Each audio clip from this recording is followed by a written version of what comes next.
되신 주님을 기쁘게 찬양하며 나아갑시다. 기쁘다구 주 오셨네. 만 백성 맞으라. 온 교회여 다 일어나 다 찬양하여라. 다 찬양하여라. 다 찬양하여라.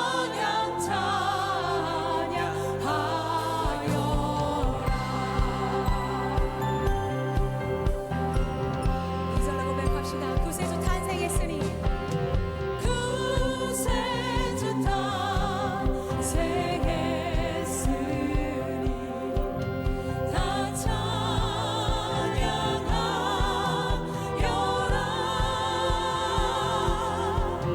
이 세상에 만물들아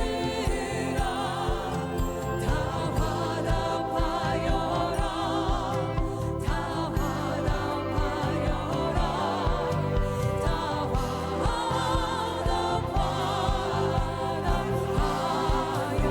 온 세상 죄를 온 세상 죄를 사하려 주 예수 오셨네. 죄와 슬픔 몰아내고 나 구원하시네. 다 구원하시네. 다 구원하시네.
주님께 영광의 박수 올려드립니다. 위대한 하강, The Great Descent라고 하는 제목입니다. 제가 한국에 부임했을 때 이제 6년 지나고 7년 차입니다만은 가장 많이 부임했을 때 처음에 1, 2년 제일 많이 저에게 하셨던 질문들이 목사님 그 좋은 미국 두고 왜 한국에 오셨습니까? 이 말을 굉장히 많이 하셨어요. 근데 따지고 보면 사람이 사람 사는데 오는데 뭐 그리 대단하겠습니까? 거기도 사람 살고 여기도 사람 사는데 그게 뭐 희생이라고 할 것도 없죠. 더욱이 좋은 교회에 있다가 좋은 교회로 왔는데 뭐가 대단한 희생이고 저에게 불만이 있겠습니까? 그냥 격려차 그렇게 말씀해 주시겠죠. 사람이 사람 사는데 옮기는 거 뭐 불편한 것도 있고 장점도 있으리라 생각합니다. 그런데 정말로 불가능한 이주가 있습니다. 정말로 불가능한 이동, 바로 예수님이 하늘을 버리고 이 땅에 오셨다는 것. 사람이 사람 사는 데로 옮기는 것이 아니라 하나님의 영역에서 인간의 땅으로 내려온 것은 정말 어마어마한 사건이 아닐 수가 없습니다. 기독교 변증가인 오스기니스라고 하는 분이 생명이라고 하는 책에 이런 멋진 말을 썼습니다. 기독교의 신비는 위대한 승천에 있는 것이 아니라 위대한 하강에 있다, 이런 말을 합니다. 그러니까 예수님이 부활하시고 승천하신 사건보다 더 어마어마한 사건은 그 좋은 하늘을 버리시고 이 땅까지 내려오신 것이 기독교를 가장 위대하게 만드는 특징이다, 이런 뜻이죠. 저 높고 높은 별을 넘어 이 낮고 낮은 땅 위에 죄범한 영혼 구하려 이렇게 오셨다는 것, 실로 엄청난 사건이 아닐 수가 없습니다. 서울 본사에서 지방 발령만 나도 집안 재앙이 닥친 것처럼 울면서 기도해 달라고 하는 게 사람 마음인데 그 완벽한 조건 다 버리고 인간 세상으로 내려오신 예수님의 위대한 하강이야말로 얼마나 위대한 사건입니까? 그래서 이번 수요일도 제목을 잘 정했어요. The Great Birth, 아주 위대한 탄생이라고 말씀하고 있는 겁니다. 시공간을 초월하셔서 사시는 분이 하나님이시죠. 천국에 무슨 시간의 흐름이 있어 늙고 아픈 게 있겠습니까? 무슨 공간의 제약을 받아 여기서 저기 가는데 힘드시겠습니까? 아무 불편함 없는 시공간을 초월하는 세상에서 이 땅에 내려오시는 순간 갈릴리라고 하는 공간 안에 시간 속에 갇혀 살아가는 게 우리에게는 당연하지만 예수님께는 얼마나 고통스럽겠습니까? 시간과 공간 안에 갇힌 건 감옥에 갇힌 것보다 더 답답하셨을 텐데 말이지요. 시편 19편에 우리 하나님의 음성을 들리는 소리가 없어도 서로가 서로의 음성을 알아듣는 이 하나님의 섭리 가운데 하늘나라의 성부 성자 성령께서 앉으셔서 언어로 대화하셔서 의견을 조합하셔가지고 무슨 일을 행하시지 않고 한마디 의견 나누지 않아도 한마음으로 행하시는 게 삼위일체인데 언어가 필요 없이 사셨던 하나님이 이 땅에 오셔서 인간의 언어를 사용하시면서 그 뜻을 전하기 위해 설득하고 가르치고 언어로 소통한다는 게 얼마나 괴로운 일이겠습니까? 하나님이신데 이 땅에 오셔서 인간 대 인간 서로 존중하며 살아도 하나님으로서는 자존심 상할 일인데 그 인간에게 짓밟히고 뺨 맞고 십자가에 매달려 못질당하고 채찍으로 맞고 이 삶이라는 게 예수님께 얼마나 고통스럽고 그 마음이 어땠겠습니까? 여러분 깨끗한 옷 차려입고 어디 가다가 물 한 방울만 지렁탕만 튈까봐 걱정이 되고 튀면은 기분 나빠 견디지 못하는 거에 우리의 삶인데 1점의 죄도 없으신 완벽하신 분이 죄인의 세상에 와서 죄인들과 접촉하면서 살아가는 그 괴로움은 얼마나 크냐 이 말이죠. 우리가 흔히 하나님이니까 뭐가 힘들겠어, 하나님이니까 뭐가 어렵겠어 하고 생각하니까 그렇지, 예수님으로서 하나님으로서 이 땅에 오셔서 사셨던 그 삶을 곰곰이 생각해 보면 보통 고통스러운 일이 아니라는 거죠. 위대한 하강이 분명합니다. 엄청난 희생이죠.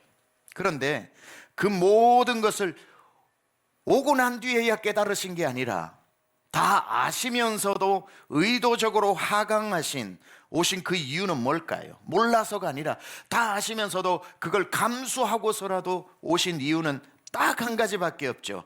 사랑 때문에. 하나님이 세상을 이처럼 사랑하사 독생자를 주셨으니.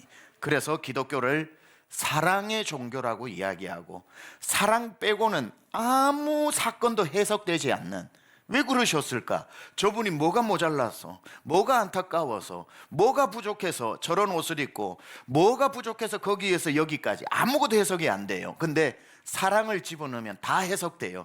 사랑하니까 오셨겠지, 사랑하니까 언어를 배우셨겠지, 사랑하니까 더불어 사셨겠지, 사랑하니까 죄인들의 손을 잡으셨겠지. 그래서 예수님이 이 땅에 오시고 십자가에 달리시고 죽으시고를 희생으로 풀면 희생의 종교지만, 사랑으로 풀면은 기독교는 희생의 종교가 아니에요. 사랑의 종교입니다. 무슨 말이냐면, 사랑해 보셔서 아시잖아요. 한때 해보셨잖아요, 사랑을. 사랑을 해보면 희생은 그냥 따라오는 거예요. 그렇죠? 사랑하는데 희생을 또 노력하는 게 아니에요. 사랑의 크기만큼 자기도 모르게 희생이 희생인 줄 모르는 거 아닙니까? 연애 때 정말 서로 사랑할 때 얼마나 객관적으로 보면 희생을 많이 하는 줄 아세요? 집 앞까지 데려다 줘야지, 그리고 그 먼 길 다시 돌아와 집에 오자마자 또 전화해가지고 또 잘 왔다고 얘기해서 2시간 동안 또 이야기하면서 들어줘야지, 졸린 거 가지고 또 졸리지만 또 들어줘야지, 그리고 마칠 때는 중요한 얘기는 내일 아침 만나서 하자 해야지. 또 이게 얼마나 힘든 일인데도 힘든 줄 몰라요. 그게 좋아요. 왜? 그건 희생이 아니라 사랑이기 때문에. 그런데 그 모든 행위가, 배우자에게 하는 행위가 어느 날 문득 희생처럼 느껴질 때가 있어요. 내가 왜 이 고생을 해? 내가 왜 이렇게 이 사람 만나서 이렇게 힘들어하는 것은 사랑이 식은 거예요. 희생이 커진 것보다는. 사랑일 때는 그걸 감수하게 되거든요. 예수님은 우리를 위해 희생하신 게 아니에요. 사랑하기 때문에 희생이 희생으로 여기지 않고 당연하다는 듯이 우리를 위해 죽어주시기까지. 그래서 우리가 정말 하나님께 감사한 것은 요한복음 13장에 보면은 예수님이 우리를 한때 사랑하신 게 아니라 세상에 있는 자기 자녀를 사랑하시되 끝까지 사랑하셨다 그랬거든요. 그러니까 끝까지 사랑하니 끝까지 희생하시는 거예요. 십자가는 예수님이 희생 정신으로 지신 게 아니라 사랑 때문에 지신 거예요. 사랑하니까 십자가를 질 수 있는 마음이 생기신 거죠. 예수님의 그 희생이라고 생각하는 것 보세요. 얼마나 희생이라고 따지면 큽니까? 이 땅에 오신 날 첫 번째 태어나고 눈 떠보니 마구간입니다. 태어나자마자 제일 먼저 하신 일이 애굽으로 피난길에 오르시는 겁니다. 헤롯의 그 서슬프른 칼에 피해서 애굽으로 가 계시다가 피난살이 마치고 돌아와서 정착한 곳이 악명 높은 나사렛이라는 곳입니다. 그게 무슨 선한 것이 나오겠느냐고, 급한급한한 동네에서조차 멸시당하던 악명 높은 나사렛에서 청소년기를 보내시고 겨우 어른이 되어 이사를 오신다는 게 가버나움, 가난한 자들의 도시인, 가난한 사람들만 모여 살던 가버나움으로 오셔서 돌아가실 때까지 사셨습니다. 가만 생각해 보세요. 그렇게 살아온 삶도 참 따지고 보면 큰 희생인데, 그랬으면 출세해야 되는데 그분의 마지막은 죄인들 중에서도 가장 흉악한 죄인만 달려 죽는다는 십자가가 생의 종착역이었으니, 그 모든 것은 시작이 마구간이고 마지막이 십자가라는 것을 알면서 모르고 오신 게 아니라 알면서도 오셨기 때문에 우리를 도대체 얼마나 사랑하셨으면 그 위대한 선택을 하셨을까. 그 모든 것이 사랑 때문에, 아가서 8장에 나오는 것처럼 그러므로 사랑은 죽음같이 강하다라고 말하는 게 이해가 되는 거죠. 이 예수님의 그 하늘에서 십자가까지 내려오신 위대한 낮아짐의 하강을 드라마틱하게 일목요연하게 기록해 둔 것이 오늘 제가 여러분과 나눈 빌립보서 2장의 말씀인데, 그 중에서도 6절에서 8절이 예수님의 전생애를 내리막 하강으로 표현해 놓은 구절입니다. 그는 근본 하나님의 본체시나 하나님과 동등됨을 취할 것으로 여기지 아니하시고 오히려 자기를 비워, 케노시스, 자기를 비워 종의 형체를 가지사 사람같이 되셨고, 인간이 사람 되는 것이 얼마나 큰 하강입니까? 그렇죠? 어디 사람같이 되셨던 것이 아니라 사람의 모양으로 나타난 것으로 부족해 자기를 낮추시고 어디까지? 죽기까지 복종하셨으니 자연사 하신 것도 아니고 병사 하신 것도 아니고 죄인들만 달려, 그것도 흉악한 죄인들만 달리는 곧 십자가의 죽으심이라. 십자가보다 가장 세상에 마지막 자가 달리는 게 십자가에 달리는 죄인인데, 그것보다도 사형 언도 받아야 되는 것보다 더 낮은 자리에 있으면 예수님은 그곳으로 가셨을 겁니다. 그것이 마지막이니까 십자가가 종착역이 된 거겠죠. 가장 높은 하늘에서 가장 낮은 십자가 그 뒤 무덤 아래까지 내려오신 것이 바로 성탄의 정신, 왕이 죄인이 되셨다. 무엇을 의미합니까? 이 땅에 오셨을 때 이 세상 높고 높은 왕도 구원받아야 하고 세상에서 버려진 죄인도 구원을 받아야 하기 때문에 예수님은 나는 세상의 모든 사람을 위해 오셨다는 게 그분의 왕이 죄인이 되신 이 스펙트럼에서 나오는 겁니다. 바로 그게 예수님이 오신 목적이지요. 그런데 오늘 본문을 보다 보면 예수님이 어디에서 어떻게 낮아지셨는가를 단순 6절에서 8절로 설명하고 있는 것으로 끝나는 것이 아니라 왜 이 구절을, 예수님의 이 낮아짐을 이렇게 자세히 묘사했는지, 이 본문이 여기에 기록된 이유가 뭔지는 따로 있습니다.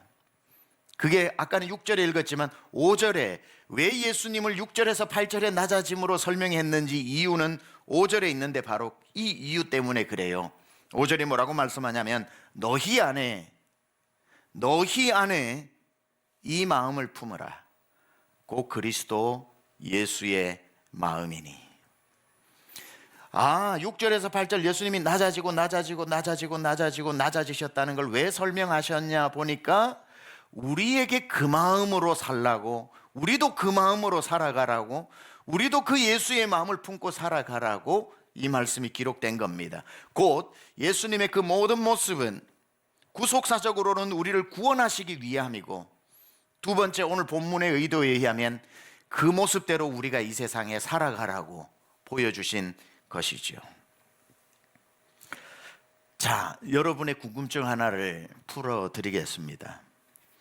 여러분, 살아생전 예수님을 보고 싶으십니까? 예수님을 꼭 만나고 싶으세요? 안 만나고 싶으신 분은 지금 나가셔도 좋습니다. 예수님 만나고 싶죠. 예수님 어디 계실까? Where is Jesus? Where is Jesus? 예수님 어디 계실까? 그래서 예수님 계신 곳을 알려드리겠습니다. 잘 들으셨다가 이제 오는 주중에 예수님 꼭 만나시기 바랍니다. 어디 계신지 알려드릴 테니까. 여러분이 어디를 가시든지 간에 wherever you go, 어디를 가시든지 간에 예수님 어디 계시는지 가르쳐 드리는데 가장 낮은 곳으로 가십시오. 그곳에 예수님 계십니다. Whoever you meet, 누구를 만나든지 간에 그 사람들 중에 제일 약한 사람, 제일 낮은 사람 만나십시오. 틀림없이 예수님이 그 사람 손을 잡고 있을 겁니다.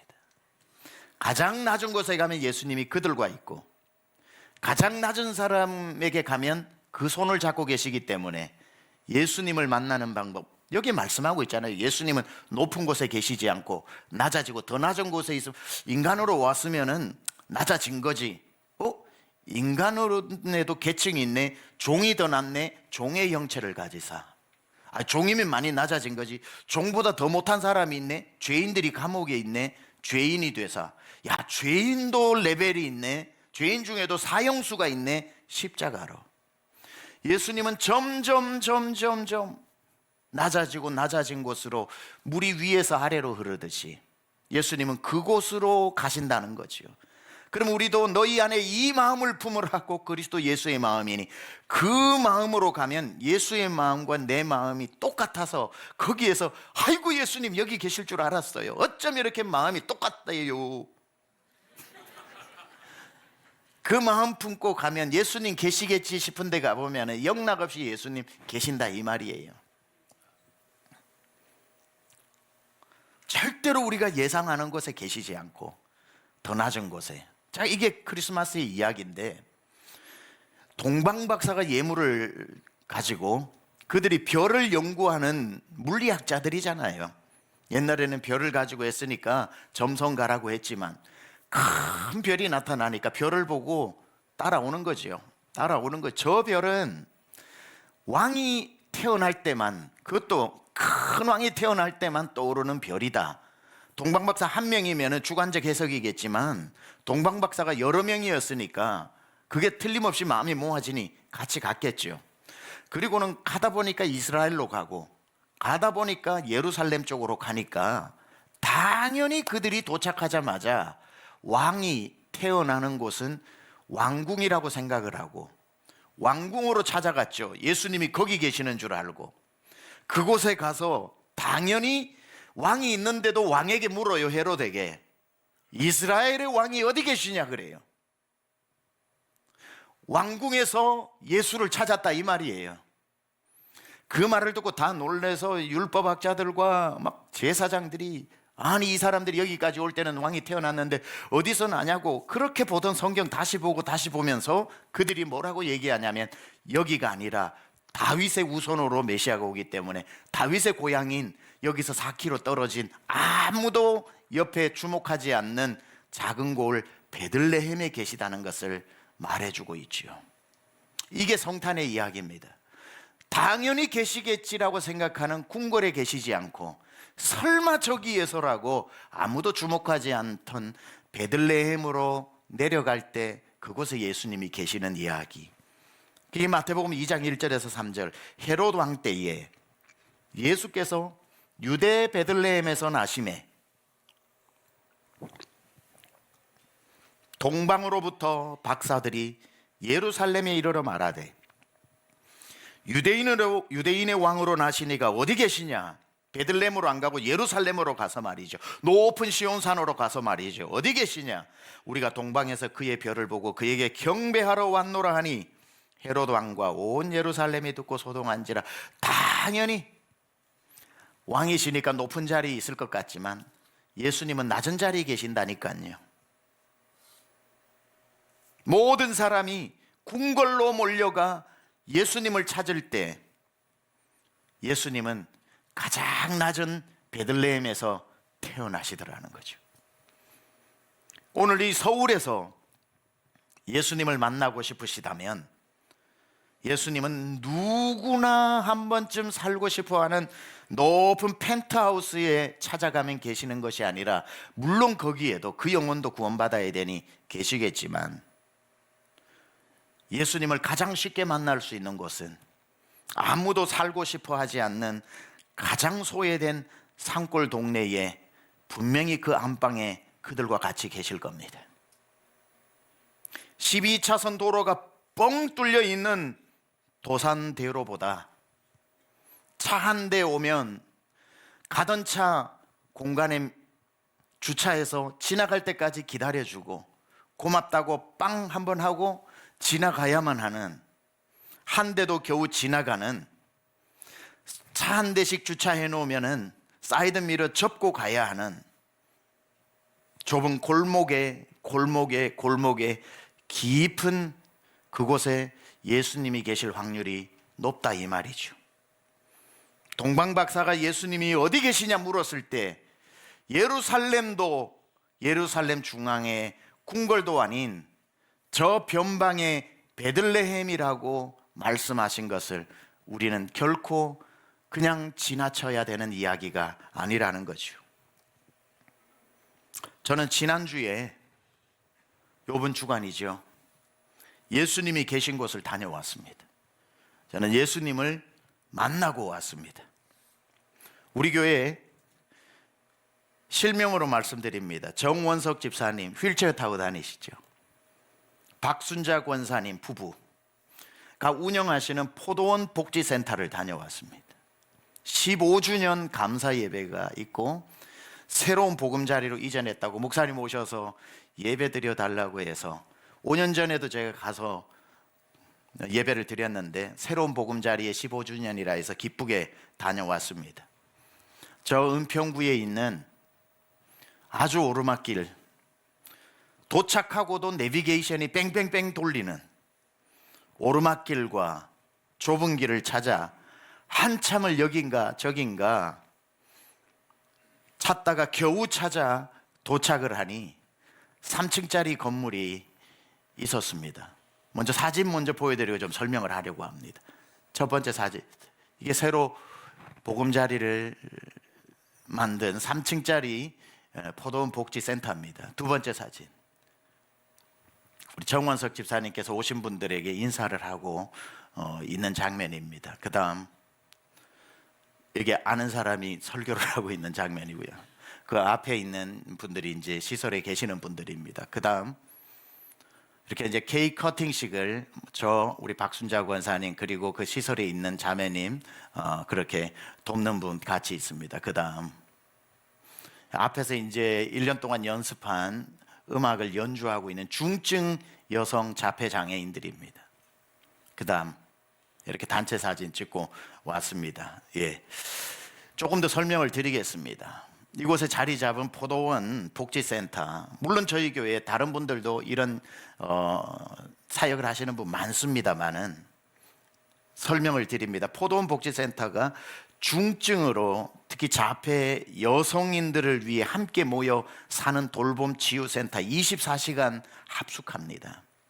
그러니 조금의 숨쉴 여유도 없이 24시간 돌봐야 하는, 돌봄이 없이는 아무것도 하기 힘든 분들입니다. 정원석 집사님이 우리 나라에서도 장애인 자문위원으로 계셨기 때문에 집사님이 국가 중증 장애 여성들이 성범죄 피해 비율이 너무 높고 취약하기 때문에 보호를 받고 살아갈 수 있는 합숙 시설이 필요하다고 이제 나라에 제안을 했더니만 나라에서 그러면 당신이 해보라고 그렇게 해서 시범 사업으로 여성들만 모여 사는 중증 자폐 여성 합숙 돌봄센터 복지센터를 15년 전에 시범 사업으로 잘 되면 그런 걸 지역마다 세워주겠다는 거죠. 정원석 집사님 부부의 헌신으로 15년 동안 섬겨 오는데 보통 사람 가서 일주일도 못 버팁니다. 힘든 환경이죠. 그러다가 이제 새로운 보금자리가 필요하게 되었는데 지금 아까 본 데가 새로운 보금자리고 안에 리모델링이 잘 되어져 있는 3층짜리 옥상에 올라가면은 삼각산 북한산이 병풍처럼 펼쳐지는 또 멋진 풍경도 보고 왔습니다.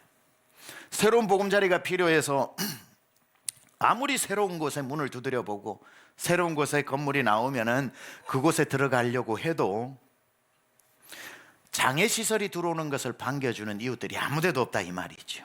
민원을 넣고 못 오게 하고 해서 갈 데가 없어 기도만 하고 있었는데 놀랍게도 지금의 장소를 하나님이 열어주셔서 오게 되었고 또 누군가의 도움으로 4억이나 되는 리모델링을 하게 되었다고 합니다. 근데 정원석 집사님 나오셔가지고 진행 과정을 간증을 하는데 교회 짓는 데만 간증이 있는 게 아니라 하나님 기뻐하시는 일에는 간증이 넘쳐나더라고요. 놀라운 간증 한두 가지만 소개해 드리겠습니다. 지금 자리 잡은 은평구, 제가 몇 주 전에 에베소서를 하면서 살려면 은혜와 평강이 있는 은평구가 좋다고 그랬는데 은평구에 들어올 때도 주변에서 민원이 많고 혐오 시설 들어온다고 해서 반대가 많았습니다.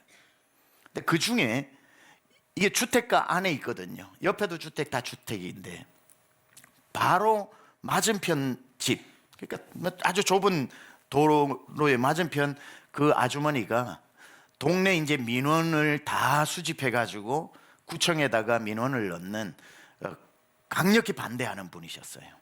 바로 집 앞에 그 시설이 들어오니까 반대를 하면서도 커피는 마시러 온다 그러더라고요, 그분이. 과일 깎아 놓으면 드시러도 오고. 근데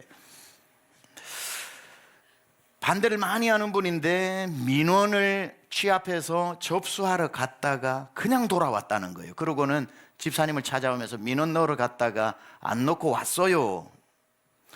아니 왜 그러시냐고 물으니까 이유가 이렇습니다. 민원 창구에서 민원을 접수하려고 하는데 민원을 받는 분이 장애인이더라는 거예요. 그래서 그 장애인에게 우리 집 앞에 장애시설 못 들어오게 해달라는 민원을 못 넣겠더라는 거예요. 착한 분이죠, 이분이. 그래도 누군들 반대하고 싶지 않겠어요? 누군들 처음부터 두 팔 벌려 어서 들어오라고 하는 분이 몇 분 되겠어요?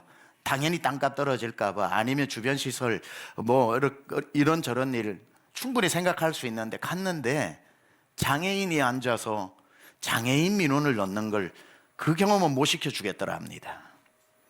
그리고는 민원을 포기하고 왔다면서 집사님 네 분에게 이야기하니 이거 하나님이 하신 일 아니고 누가 한 일이겠습니까? 근데 민원 없이 들어오게 되고 리모델링 해주겠다고 하는, 싼 가격에 해주겠다고 하는 분의 도움으로 자리를 잡은 거죠.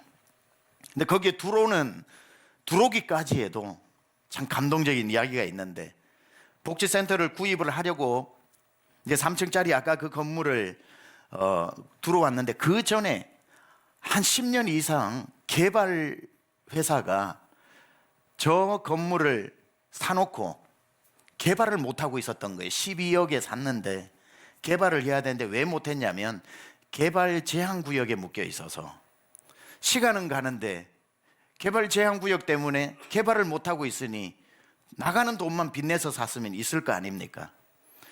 그러다가 정원석 집사님 네 분이 가셔가지고 너무 우리가 여기에 들어왔으면 싶은 기도하니까 마음의 감동을 주셨겠죠.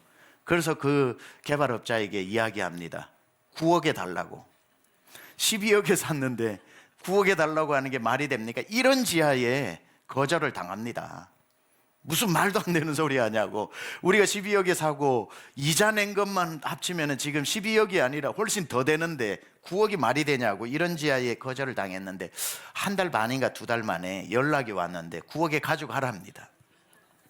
본인들이 생각하니 이거 개발을 못 하는데 돈만 나가고 벌써 10년 이상 되는 이 시간을 바보가 아닌 이상 붙잡고 있으면 더 감가가 되고 손해를 볼 것 같아서 3억 손해 볼 테니 9억에 가지고 가라고 연락이 와서, 그래서 여기저기에서 돈을 끌어서 모아서 9억에 그 건물을 샀지만 생각해 보세요. 그러면 여기는 샀다고 개발이 됩니까? 뭐가 됩니까? 안 되잖아요.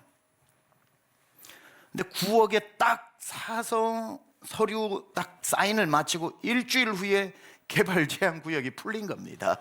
풀려가지고 해제가 되어가지고 복지시설 리모델링하고 뭐 하는데 아무런 문제가 없이 중증 장애인 그 합숙하는 돌봄이 필요한, 지금 현재 10명 이상 수용이 힘든, 그만 해도 수십 명이 달아붙어야 되는 그러한 시설이 지금 자연스럽게 이루어지고 있는 겁니다.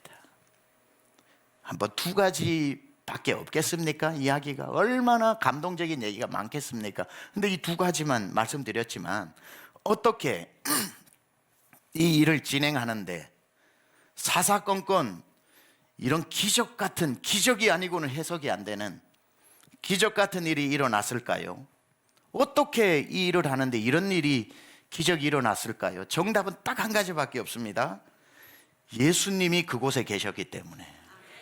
예수님이 낮은 곳에 계신다고 그랬잖아요. 예수님이 그곳에서 일을 진행하시는데 안 일어나는 게 기적이죠. 일어나는 게 상식이고, 예수님이 그 일을 풀어가시는데 누가 막을 쏘냐죠. 예수님은 초고층 펜트하우스에서 푹신한 이태리째 소파에만 앉아 계시는 분이 아니라 그곳에 앉아 있는 분 중에서도 생이 막막하고 우울증이 오고 정신공황이 오면 그분도 낮은 자니까 구원 아시겠지만, 통계적으로 우리가 일반적으로 우리 주님을 더 쉽게 찾을 수 있는 곳은 이 땅에 아무도 돌보지 않는 가장 낮은 마구간의 구유 같은 곳으로 내려간다면 너무나도 쉽게 그곳에 그들과 함께 계시는 예수님을 보게 될 겁니다. 딱 가보면 예수님 여기 계셨어요. 그럼 내가 여기 있지 어디 있겠냐? 내가 말했지 않냐? 낮은 곳으로 가라고. 내가 안 도와주면 안 되는 사람들 곁으로 가라고. 그 가장 낮은 곳에 사람들과 함께 계시면서 그 앞집 아주머니의 마음을 바꾼 게 어디 사람입니까? 개발 제한 구역을 일주일 만에 푸른 게 사람입니까? 그럼 왜 예수님은 높은 곳이 아닌 그 낮은 곳에 그 장소에 그들과 그 중증 장애인들과 계셨던 것일까요? 이유는 하나입니다. 우리는 살 때 예수님이 계시면 더 좋고 없으면 잠깐 불편할 정도인지 몰라도 그분들은 예수님 없이는 하루도 못 사는 분들이라서 그래요. 그걸 예수님이 알아서 그들을 떠날 수가 없는 거예요. 너희는 나 없이는 못 사는 그 사람들 곁에 주님이 계시는 거지요. 예수님이 도와주시지 않으면 이 세상에 아무도 도와줄 사람이 없어. 예수님이 손, 발을 가지고 이 땅에 계시는 적은 2000년 전 잠시였지만 이제는 부활하시고 승천하셨으니 영적으로 임재해 계시면서 예수님과 그들과 함께 하기 위해 하시는 방법이 뭡니까? 기마무게야, 너 가. 마음을 움직이시고 마음의 감동이 되어 누구의 발을 사용하시고 누구의 손을 사용하셔서 그들과 함께 계시는 거 아닙니까? 정원석 집사님 부부는 제가 가서 보니 그 예수의 삶을 예수님의 손과 발로 발휘되어 그 장애인들에게 예수님을 보여주고 있고 그 부모들에게 예수님을 보여주고 있는 겁니다. 그 여성이 30, 40 되는 성인 여성 중증 장애인인데 그 부모님들이 그들을 키우는 동안 얼마나 고생했겠습니까? 부모도 버거운 일을 타인이 해준다. 여러분, 이 설교 듣고 포도원 복지센터 도움 주고 싶은 분은 저희 교회 나눔복지국 문의하셔서 여러분 도움을 주시기 바랍니다. 집사님의 간증을 듣고 있노라니 중요한 사실 한 가지를 깨달았습니다. 중요한 겁니다. 잘 들으세요.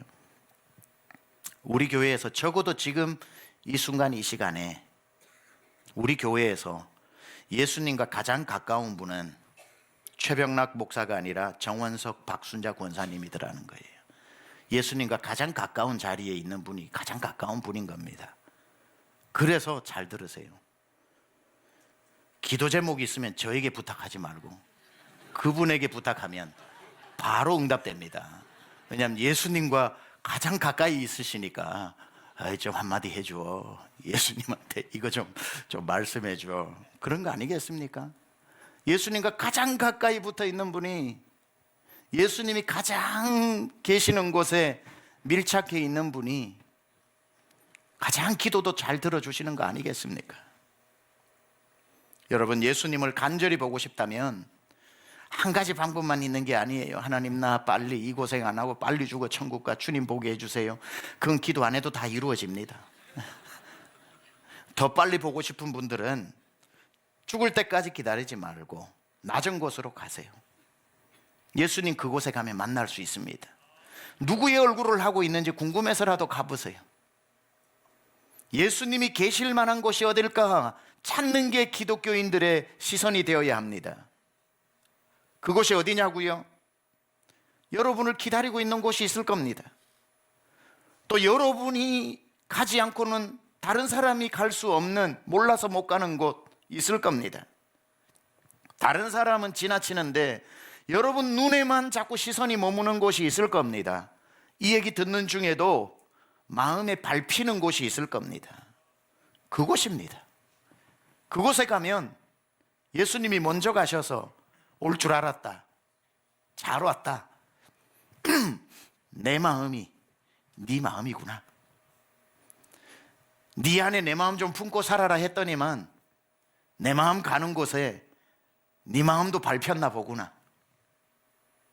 내 마음이 쏠리는 곳에 네 마음도 쏠렸나 보다.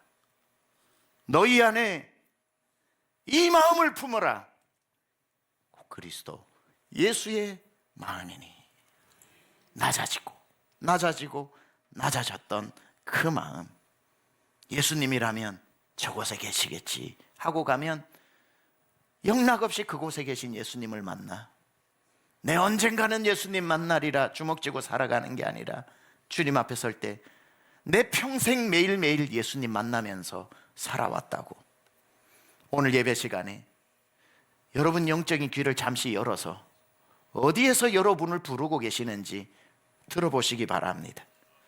그리고 그곳으로 달려가 여러분은 그곳에서 계신 예수님을 만나고, 그곳의 사람은 예수님 마국간으로 오신 것처럼 여러분을 보면서 예수님 찾아오셨다. 예수님 우리 버리지 않고 찾아오셨다. 그들은 나를 보고 예수님을 만나고, 나는 그들을 보고 예수님을 만나서 그 만남 속에 그곳에 하나님의 나라가 임하는 축복이 있기를 우리 주 예수님의 이름으로 축원합니다.